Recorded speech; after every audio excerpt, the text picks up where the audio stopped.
अस्सलामुअलैकुम नाजरीन, welcome to आवाज़ हकीकत। आज हम बात करने जा रहे हैं पाकिस्तान एयरफोर्स की एक ऐसी स्ट्रेटेजिक तब्दीली की जो सिर्फ एक अपग्रेड नहीं बल्कि फ्यूचर वॉरफेयर का नया दौर डिफाइन कर रही है। ये कोई अचानक होने वाली डेवलपमेंट नहीं बल्कि सालों की प्लानिंग, साइलेंट एग्जीक्यूशन और डीप रिसर्च का नतीजा है जो अब धीरे धीरे सामने आ रहा है। इस ट्रांसफॉर्मेशन का सबसे क्लियर सिग्नल तब मिला जब हमारे air chief marshal Zaheer Ahmed Babar Sidhu ने काकुल में 153rd PMA long course passing out parade के दौरान अपना खिताब दिया, जो अब आप अपनी स्क्रीन पर भी देख रहे हैं। Pakistan Air Force not only shot down the enemy most modern and capable aircraft during intense and longest BBR battle of aerial history, but also stuck bases and ground assets deeply into adversary territory from north to south with precision. Besides neutralizing state-of-the-art defense system S-400 as well as command and control center at different places.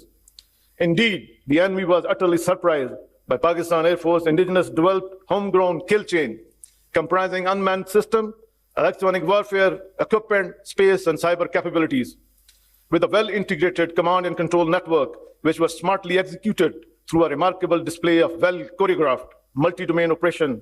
The Pakistan Air Force is vigorously pursuing dozens of projects of strategic significance.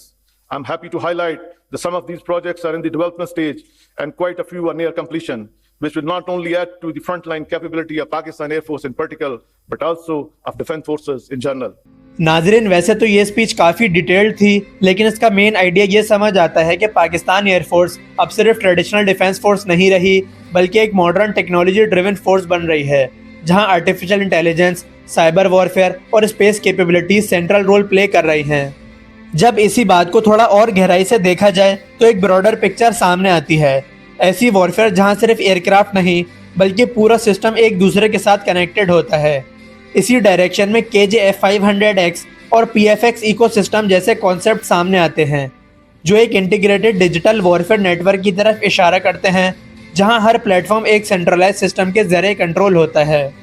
अब अगर हम combat capability की बात करें तो सबसे noticeable upgrade BVR यानी beyond visual range missile systems में हुआ है। इसका मतलब है कि पायलट को अब टारगेट को आंखों से देखने की ज़रूरत भी नहीं होती, बल्कि वो दूर से ही टारगेट डिटेक्ट करके स्ट्राइक कर सकता है। इसी कैटेगरी में PL-15 मिसाइल एक मेजर एडिशन है, जो first sight first shoot capability देता है और एनिमी को रिएक्ट करने का बिल्कुल भी टाइम नहीं देता। इसके साथ साथ पाकिस्तान एयरफोर्स का फोकस इंडिजिनाइजेशन पर भी है, यानी अपनी टेक्नोलॉजी खुद डेवलप करना। फ्यूचर में J-35 जैसे 5th जनरेशन स्टेल्थ फाइटर्स की एक्सपेक्टेड इंक्लूजन और तुर्की के कान प्रोजेक्ट में कोलैबोरेशन, ये दिखाता है कि पाकिस्तान सिर्फ बायर नहीं रहना चाहता बल्कि अब वो अपनी कैपेबिलिटी खुद डेवलप कर रहा है।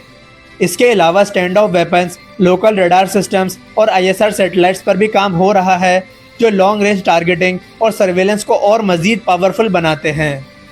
अब बात करते हैं रियल बैटलफील्ड एप्लीकेशन की, जहां ऑपरेशन बुनियानुल मरसूस एक इम्पॉर्टेंट एग्जाम्पल के तौर पर सामने आता है। इस टाइप के ऑपरेशंस का मकसद होता है एनिमी के एयर डिफेंस सिस्टम को कम्प्लीटली डिसेबल कर देना, ताकि आगे की स्ट्राइक्स आसानी से की जा सकें। यहाँ हाइपरसोनिक मिसाइल टेक्नोलॉजी का रोल बहुत क्रिटिकल हो जाता है, क्योंकि ये मिसाइल्स आवाज़ की रफ्तार से कई गुना तेज़ होती हैं और उन्हें ट्रैक या इंटरसेप्ट करना दुश्मन के एडवांस एयर डिफेंस सिस्टम्स के लिए भी बहुत मुश्किल हो जाता है। अगर ओवरऑल पिक्चर देखी जाए तो ये सारी डेवलपमेंट्स एक ही डायरेक्शन की तरफ इशारा करती हैं, एक fully integrated network centric warfare system, जहां हर प्लेटफॉर्म आपस में कनेक्टेड होता है। आज की वॉरफेयर सिर्फ जेट्स या मिसाइल्स तक महदूद नहीं रही, बल्कि एक मल्टी डोमेन स्ट्रक्चर बन चुकी हैं, जहां एयर, स्पेस और साइबर सब इक्वली इंपॉर्टेंट रोल्स प्ले करते हैं।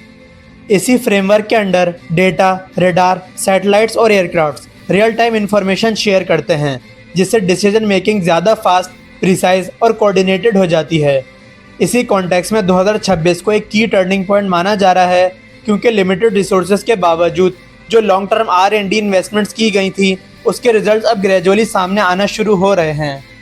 नाजरीन, हमारे एयर चीफ का ये खिताब इस बात का क्लियर सिग्नल है कि पाक फ़ज़ाइया मॉडर्न दौर के कॉम्प्लेक्स थ्रेट से डील करने के लिए ना सिर्फ फुली तैयार है, बल्कि टेक्नोलॉजी के एक नए फेज़ में एंटर कर चुकी है, जहां उसका फोकस अब फ्यूचर डोमिनेंस और टेक्निकल सुपीरियॉरिटी पर है।